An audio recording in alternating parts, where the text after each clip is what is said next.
삼성전자 주가 흐름을 보겠습니다. 제가 앞서도 말씀을 드렸는데 사실 오늘 라인이 상당히 중요했어요. 지금 24만 원으로 오늘 종가를 형성을 했는데 이 120 이동평균선이 저는 상당히 중요했는데 그래도 오늘 24만 원 지켜주면서 오늘 종가를 형성을 했고 제가 지난 시간에 삼성전자를 히든 점상 종목으로 들고 나왔는데 그 이후에 사실 더 오르지 않고 이때 가지고 나왔거든요. 좀 지지부진한 흐름을 사실 보이고 있어요. 하지만 오늘의 추세 120 이동평균선 깨지지 않고 계속해서 추세 이어나가고 있기 때문에 저는 삼성전자 아직도 우리가 눈여겨봐도 좋다라고 말씀을 드리고 싶고 수급 차트를 보면 외국인 10일 동안의 수급 차트입니다. 외국인은 사실 정말 지속적으로 팔고 있어요. 개인과 기관 그리고 투신 금융투자가 거의 삼성전자를 끌어올리고 있고 또 정말 가장 최근에는 지금 투신이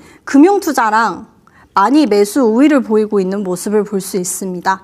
그리고 보면 SK하이닉스랑 삼성전자랑 차트가 비슷해요. 그래서 제가 가지고 와봤는데 SK하이닉스는 ADR은 간밤에 이제 9% 정도 급등을 했다가 조금 빠지면서 1% 정도로 마감을 했는데 사실 이 SK하이닉스 ADR 상장을 하면서 상당히 좋은 흐름으로 갈 것 같다. 우리 국내 시장도 SK하이닉스 더 호재를 받을 거다. 주가 더 올라갈 것이다.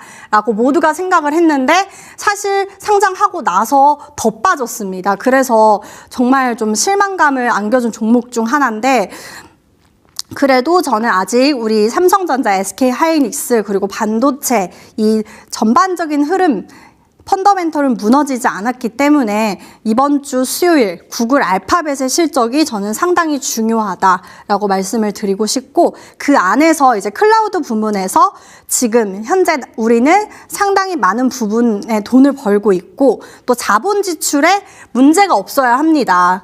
자본 지출에 문제가 있어서 우리는 향후 캐펙스 투자를 조금 보수적으로 대응을 하겠다라고 나온다면 반도체 관련주들의 상승 트리거가 아닌 더 주가가 빠질 수 있다는 점도 우리가 한번 체크를 해봐야 할 부분입니다.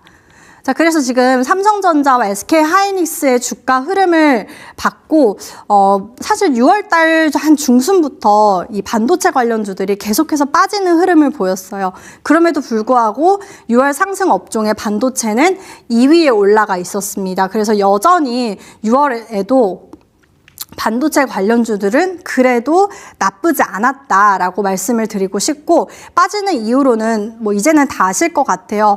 외국인의 리밸런싱 어느 정도 목표 비중을 맞추기 위해서 외국인의 좀 매도세가 거셌죠. 그렇기 때문에 어느 정도 빠졌다라고 생각이 들고 또 그 단기 과열을 말씀을 드렸는데 사실 삼성전자와 SK하이닉스 정말 쉬지 않고 계속해서 올랐습니다. 그렇기 때문에 이 단기 과열에 따른 이격도가 상당히 벌어졌어요.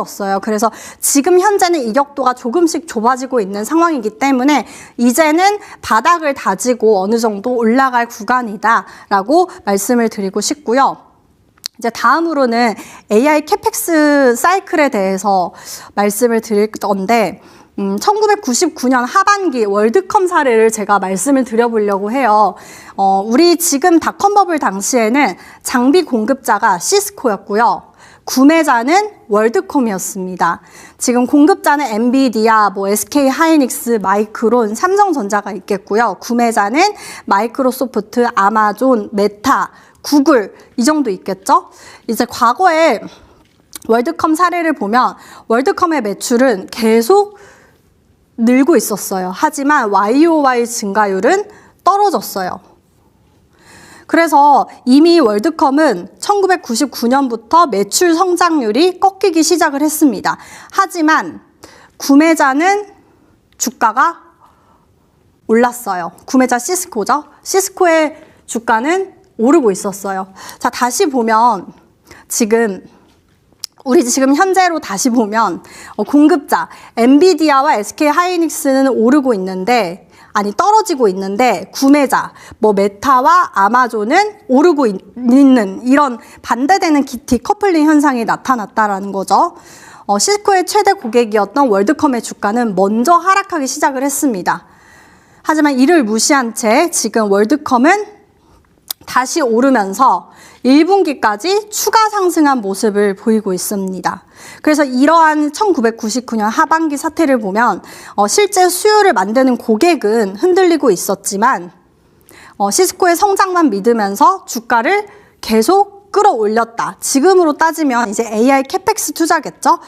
저는 이러한 사례를 말씀을 드리고 싶었고, 그래서 시스코와 월드컴 주가는 반대로 디커플링 됐었다라고 말씀을 드리고 싶습니다. 그래서 우리 투자자분들이 지금 봐야 할 점은, 지금 보면 우리 삼성전자와 SK 하이닉스는 떨어지고 있는데 엔비디아와 마이크론 등은 그래도 주가가 삼성전자와 SK 하이닉스 대비 덜 떨어지고 있는 현상이 나타나고 있죠. 그렇기 때문에 우리는 그러면 어떤 거를 지표로 봐야 하냐가 가장 궁금하실 것 같아요. 그래서 제가 봐야 우리 투자자분들이 유념해야 할 점은 실제로 이제 곧 나오는 빅테크 기업들의 실적 발표겠죠.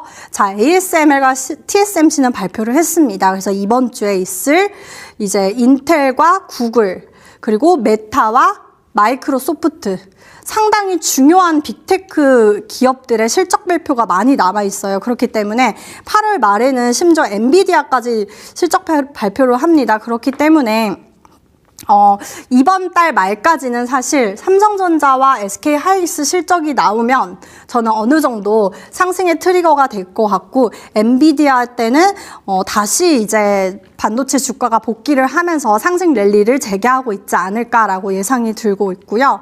그렇기 때문에 우리 이번 주에 발표되는 이제 인텔과 구글의 실적 발표에서 우리가 유념해봐야 할 점은 AI 캐펙스 규모와 또 앞으로 투자의 지속성, 그리고 고객 수요에 대한 질문을 우리가 체크를 해봐야 하고요.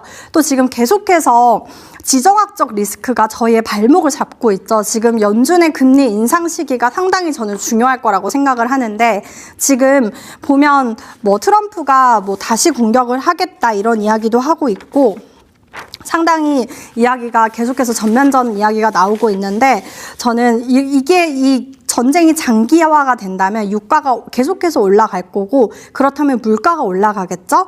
그렇다면 미국채 금리도 상승이 효과가 납니다. 그렇기 때문에 미연준의 금리의 압박도 시장을 계속해서 이런 악재로 나올 거다라고 저는 생각을 하기 때문에 이번 AI 빅테크 실적도 상당히 중요하지만 연준의 금리 인상 시기도 지금 우리가 좀 다시 한번 유념해봐야 할 사항이지 않을까라고 생각이 듭니다. 그래서 결론적으로 보면 실적과 연준의 금리 인상 시기다라고 생각을 해주시면 되겠습니다.